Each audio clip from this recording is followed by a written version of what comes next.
జనరల్గా intermediate, EAMCET, neat ఇలాంటి ఎగ్జామ్స్లో స్టూడెంట్స్ సరిగ్గా పర్ఫామ్ చేయనప్పుడు పేరెంట్స్ కాస్త డిసప్పాయింట్ అవుతూ ఉంటారు.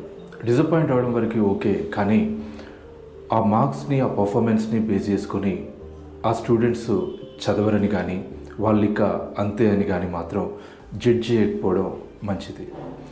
ఇలా స్టూడెంట్స్ సరిగా పర్ఫామ్ చేయనప్పుడే టీచర్స్ అండ్ పేరెంట్స్ వాళ్ళకి కాస్త ఎంకరేజ్మెంట్ ఇచ్చి ఇంకా బెటర్ వేస్ కనుక చూపించగలిగినట్లయితే ఖచ్చితంగా వాళ్ళు ఫ్యూచర్లో సక్సెస్ అవుతారు.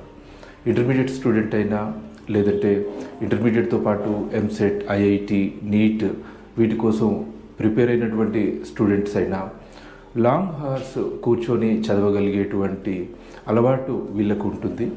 ఈ ఓపికని, అట్లాగే ఆ కన్సిస్టెన్సీని ఇతర ఎగ్జామ్స్లో, ఇతర రంగాల్లో వాళ్ళు చూస్ చేసుకున్న వాటిలో కూడా పెట్టగలిగితే ఖచ్చితంగా వాళ్ళు విజయం సాధించగలుగుతారు.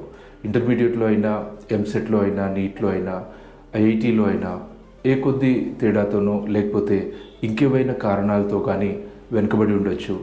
అంత మాత్రాన అవే వాళ్ళ యొక్క జీవితాల్ని నిర్దేశించలేవు. All the best.